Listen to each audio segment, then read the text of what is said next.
They lived side by side for over 30 years. He was a humble auto mechanic. She, a graduate of the Wharton School of Business. He worked night shifts so she could study. She promised everything they were building was forever. But one forgotten envelope, a single line on a prescription, and then came a silence too loud to ignore. He didn't ask questions. He started observing. And by the time she thought she had everything under control, he was already packing her suitcase. Not out of anger, but out of pain. Out of the realization that betrayal doesn't always scream. Sometimes it whispers, sometimes it smiles, and sometimes it holds another man's hand in the shadows of a restaurant. Her career didn't collapse because of a failed presentation, but because someone took her materials right from under her nose. 5 years passed, and the silence was broken again. But this time, not by her. A stranger's family stood at the door. A little girl caught between life and death, and only one name appeared on her birth certificate. His, even though he hasn't been able to have children in years. Or has he? Hello, my friend. I'm so glad you stopped by my channel. If you're here for the first time, don't forget to subscribe and share this video with your friends or family. It really helps my channel a lot. Please tell me in which city or country you watch this video. I value every one of your comments.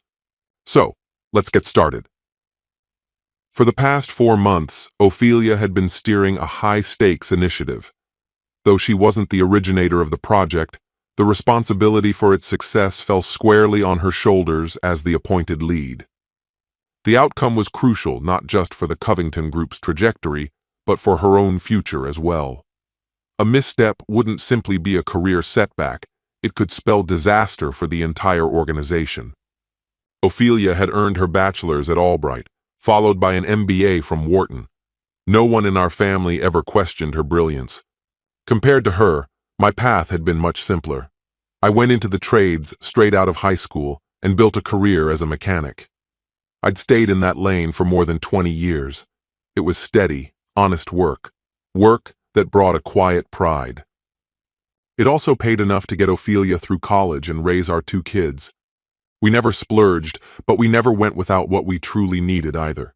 Just 3 months after our wedding, both of us still just teenagers, Ophelia learned she was pregnant. The early days weren't easy. We moved in with my parents, who still lived in a large house that had emptied out as my siblings left. The upside? Extra hands to help with the baby while Ophelia juggled her studies. Balancing motherhood and a degree wore her down, but she persevered, finishing her undergraduate program in 6 years. Meanwhile, I grabbed every overtime shift I could. When Ophelia completed her MBA, we finally settled into a place of our own. She received offers from several top firms, but each one came with a relocation demand. I was willing to pack up and go, but she wanted to stay near our hometown. That's why she chose Covington. It offered stability, good compensation, and potential for growth. Whatever Ophelia committed to, she gave it everything. She immersed herself in her career with unwavering focus. Her big presentation was set for Thursday at the upscale Reason Hotel in Philadelphia. I scheduled time off to support her, though my main contribution was preparing meals. Honestly, I never fully grasped the details of her job, and didn't feel I had to. The corporate lifestyle had never appealed to me. Ophelia mentioned that executives would be flying in from Europe, Asia, and South America, all on Covington's budget. Given the company's already strained finances, it struck me as a gamble. This wasn't just about her performance. It had implications for over 200 employees. Everything seemed to be progressing smoothly until Tuesday night. That evening, Ophelia walked in wearing a tailored gray suit and a crisp white blouse. She laid out her belongings meticulously across the guest bed. She wasn't a stickler for chores, but when it came to work, she was meticulous. I noticed she'd packed elegant lingerie, though I said nothing. Next to her business clothes were cocktail dresses for the evening mixers. I normally avoided corporate events, but this time, I was ready to tag along if she asked. She thanked me, then gently declined. Earlier that day, she'd packed all her presentation materials into her Volvo's trunk, checking and rechecking. Wednesday was her prep day, Time to network and get settled. That night, while she showered, I made a choice I'd soon regret. Wanting to help, I began arranging her things. As I moved her makeup bag, a white envelope fell out. It was from a pharmacy we didn't usually use. Inside were 10 pills with brief, unusual directions. Take one now, another in 12 hours if necessary. The prescription bore her name. I was puzzled. At first I assumed it was for anxiety, but the instructions didn't match anything like that. I slipped it back into place and tried to calm my racing thoughts. I couldn't bring myself to ask her outright. It would mean confessing I'd snooped through her things, which I wasn't proud of. After she fell asleep, I sat down at the computer and typed in the drug's name. Within minutes, I had my answer. I crawled into bed next to her, but I didn't sleep. My mind wouldn't stop churning. The pills were emergency contraception, and I'd had a vasectomy a decade ago. By morning, I felt hollowed out. I wandered the neighborhood, hoping the fresh air would clear my head. It didn't. When I came home, a quiet dread hung over me.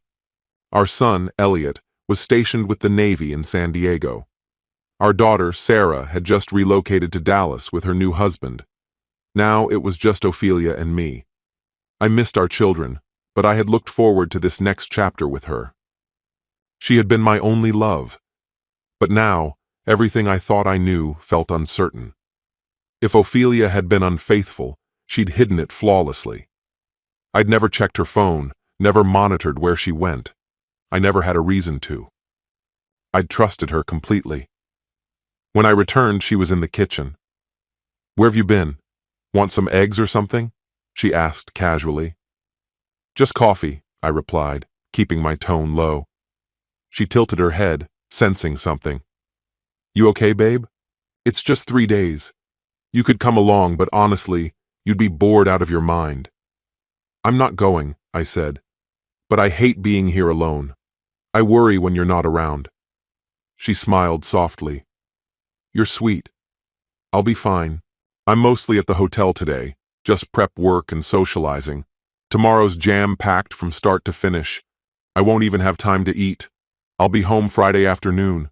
We'll have a great weekend, just you and me. You know what I mean." Her words were meant to reassure me, but they didn't. "I hope you can see why this is hard for me," I said, trying to keep the edge out of my voice. "I'm just a guy who fixes cars, and I ended up married to this amazing woman whose career is really taking off.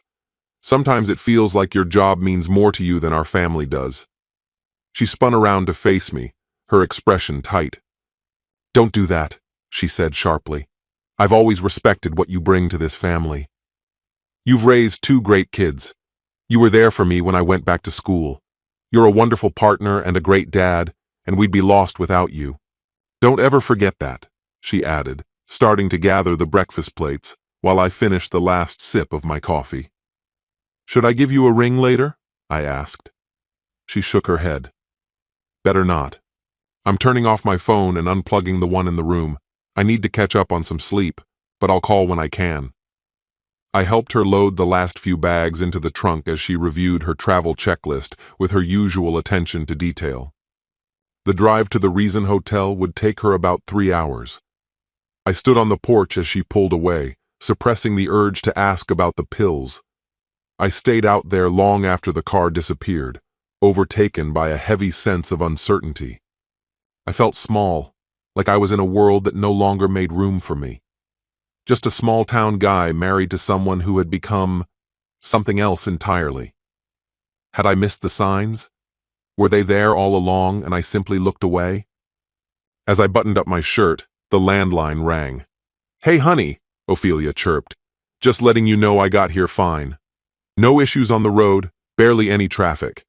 I'll ring you later tonight." Her tone was light, cheerful even, but something inside me had shifted. I knew I wouldn't be able to hear her voice the same way anymore. "I'm in room 714 if you need to get in touch. I might also swing by my parents or drop in on my brother." "Okay, love you," she said. "Yeah," I replied, but the line was already dead. I didn't rush to Philadelphia. I made a few stops along the way, including grabbing a cheesesteak, I figured I'd need the fuel. I wasn't sure exactly what I was going to do. When I eventually reached the hotel, I stayed parked in the garage, unable to make myself move. My phone rang and pulled me back into the moment. "Jackson, everything's settled. I'm heading down to meet some folks for dinner," she said. "You didn't leave anything behind, did you?" "No, I've got it all. Everything I need for tomorrow's presentation is in my room. Are you sure you don't need anything?" "I'm good. Try to take it easy, Jackson. I'm shutting my phone off now." "I'll check in with you tomorrow," I said, forcing a small laugh. "Don't think of this as fun, Jackson," she said bluntly. "It's work." And with that, she ended the call. I wandered through the lobby, blending in with the crowd. The hotel was buzzing, full of people, busy restaurants, packed conference rooms. I moved around easily, unnoticed. I snagged a brochure from the front desk to get a better idea of the layout, pretending to be just another guest. I didn't have a plan in mind. If I ran into Ophelia, I'd figure it out on the fly. A large screen listed the event schedule and room bookings. Curiously, there was no listing for the Covington group that evening. Ophelia had told me she'd be staying in the hotel all night, but now I wasn't so sure. There were 3 places to eat: a family-style place, a casual diner, and a high-end lounge. Knowing her tastes, I skipped the family option and checked out the casual spot. She wasn't there. I had better luck in the upscale venue. She was tucked away in a shadowy booth at the back, an ideal spot for privacy. She wore a striking black dress with a plunging neckline, her pearl necklace glinting under the dim lights. She looked radiant. The people at her table seemed taken with her. I recognized a few colleagues, but the man seated across from her was unfamiliar, though his face sparked something in my memory. The lounge wasn't crowded. I easily slipped into a nearby table. Each one had a candle in a glass holder. I blew mine out, telling the waiter it bothered my eyes. I ordered my usual chicken dish and let him refill my coffee multiple times. "Hey," I said casually, nodding toward the man at Ophelia's table. "He looks familiar. Do you know who he is?" The server leaned closer. "That's Nolan Whitaker. He's on the city council. Word is he's prepping for a congressional run." "That his wife with him?" He shook his head. "Nope. First time I've seen her. He usually reserves that booth for, well, important meetings, if you know what I mean." I offered a polite nod and asked for the check. I'd never seen Ophelia behave that way around another man, so engrossed, so attentive. It wasn't overtly romantic, not inappropriate per se, but it was definitely more than professional. As I left, they were uncorking their second bottle of wine. And then it all made sense. Why she'd packed that expensive lingerie. I discovered a secluded corner in the hotel lobby where I could sit unnoticed. Roughly 10 minutes passed before I saw them emerge from the restaurant. Ophelia's hand laced tightly with his as they made their way toward the elevators. My gaze stayed fixed on the display above the doors, tracking the numbers as they rose. When the elevator halted at the 3rd floor, a flicker of relief passed through me. She hadn't taken him to her suite. But then, the elevator didn't continue upward to the 7th floor. That's when the sinking feeling hit. I knew she'd gone to his room instead.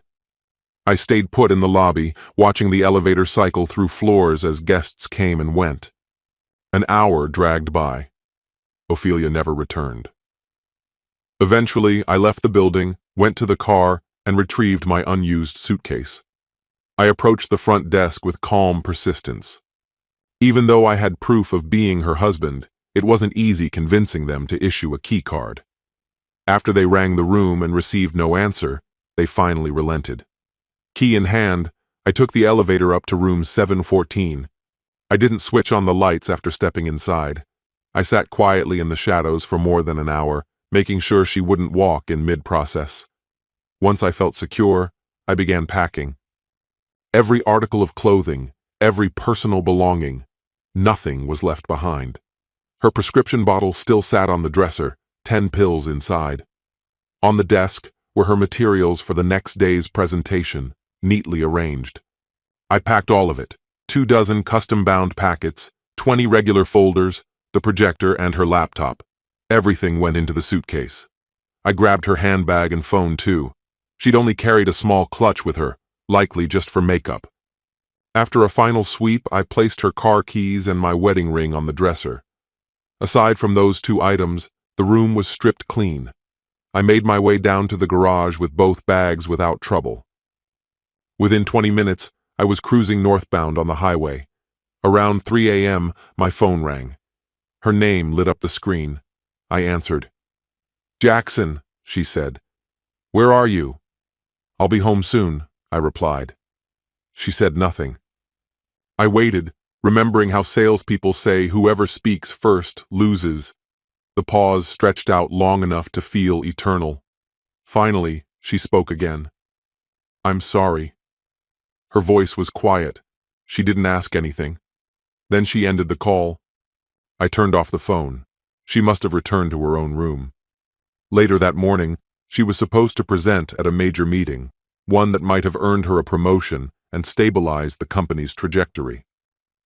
I stashed both suitcases in the attic above the garage. By that point, it didn't seem to matter anymore.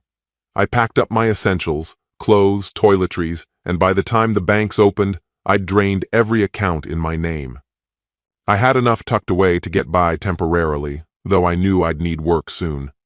I spent a couple of days wandering the Luray Caverns, then rented a modest room outside Whiteville. That Sunday, I called Sarah. She already knew. Ophelia had confessed. She'd admitted to the affair.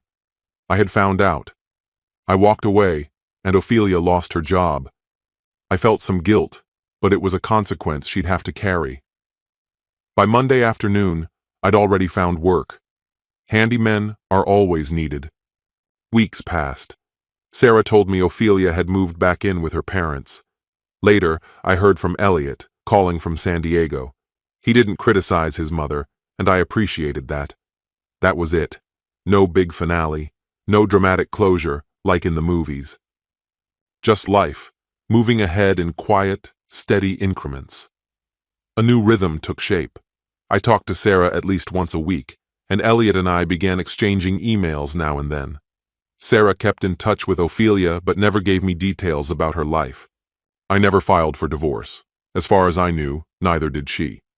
I got a Tennessee driver's license, updated the Subaru's registration, and started going out to a local bar occasionally. In time, I began casually seeing two different women. Both were fine with keeping things simple, which suited me well. It all feels like another lifetime now. Eventually, Ophelia stopped occupying my thoughts. The Subaru began acting up after passing the 2,000-mile mark. One evening, sipping a beer, I realized 5 years had passed since I left. I stayed in close contact with both kids. Sarah now had 2 children of her own and had started nudging me to come visit.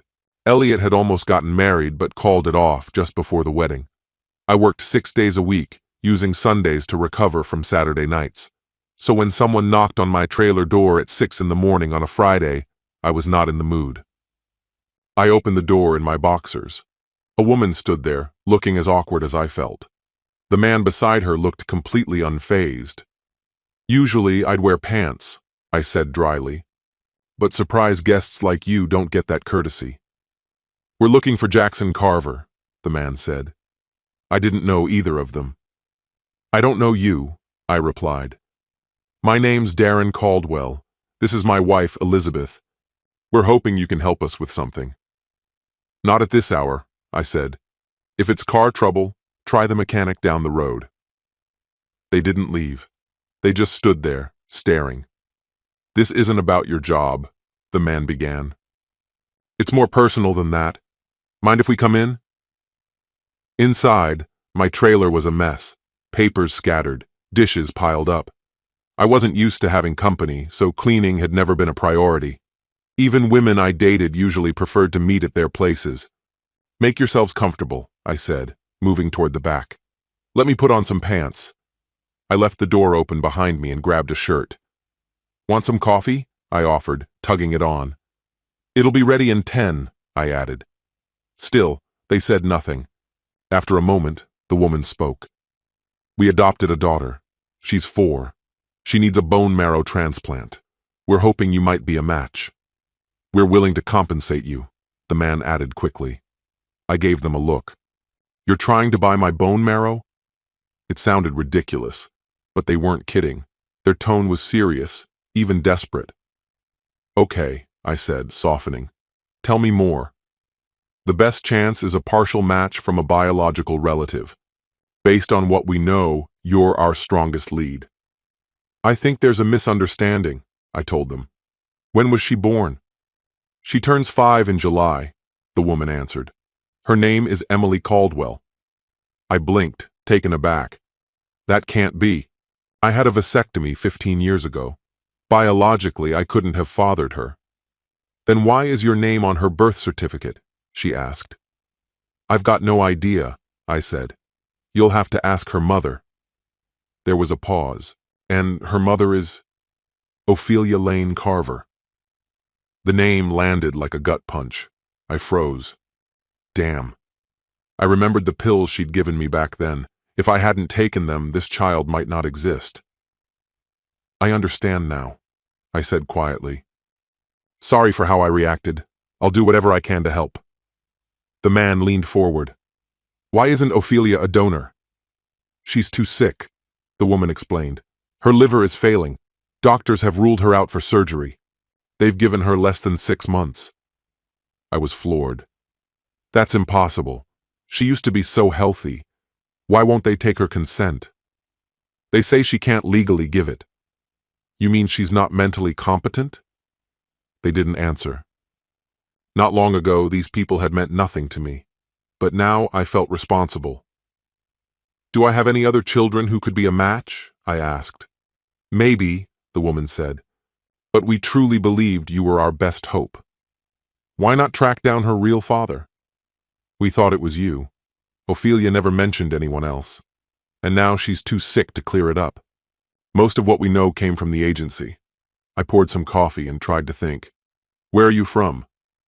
Westchester, Pennsylvania. I nodded. Here's the deal. I'll tell you who I think the real father might be, but you've got to promise to go after him, full force. He'll deny it, maybe even try to bury you in legal threats. But if you push hard enough, maybe guilt will do the rest. Who is he? The man asked. Nolan Whitaker. He's campaigning for the Senate. He'll do anything to avoid a scandal. They exchanged a look, hope flickering between them. We can work with that, the man said firmly. Before they left, I gave them contact info for Sarah and Elliot, just in case. Then I asked about Ophelia. I had a feeling I'd be in Pensacola before they even made it back to Pennsylvania. I cleaned up, trimmed my hair, put on a decent shirt. Despite everything Ophelia had done to shake up my life, I wanted to look presentable when I saw her again. Finding her place wasn't hard. Her trailer was newer than mine, in better shape. An old Volvo sat in the driveway, one tire flat, the windshield cracked like a spiderweb. The woman who answered wasn't Ophelia. She looked worn out, early 50s, maybe late 40s. Well, she said, eyeing me. Didn't expect you. She introduced herself as Rachel Adams. Come on in. I stepped inside. I came to see Ophelia. She pointed to a brass urn on a nearby shelf. She's right here, Jackson. I stared at it, frozen. Mind if I grab a beer? I muttered. Rachel explained that Ophelia moved to Pensacola after giving her baby up. She used her severance pay from the Covington Group to buy the trailer, drained her savings, and began drinking herself into oblivion. She didn't date, didn't go out. Rachel stuck around, covering her expenses when she could.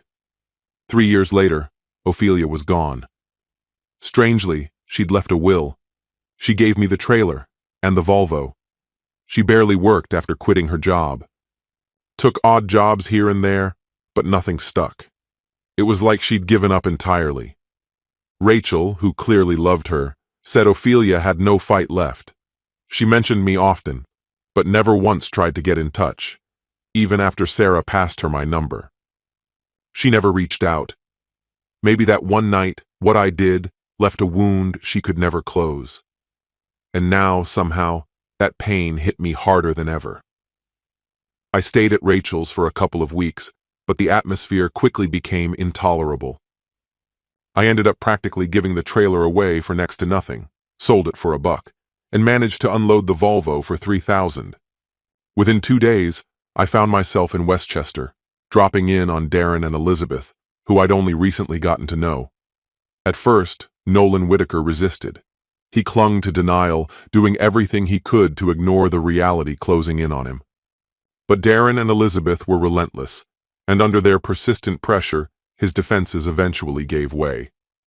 Nolan demanded a paternity test, and the results confirmed what everyone had quietly suspected. He was the father. With no other options and trying to salvage what was left of his pride, he reluctantly agreed to go through with the bone marrow donation.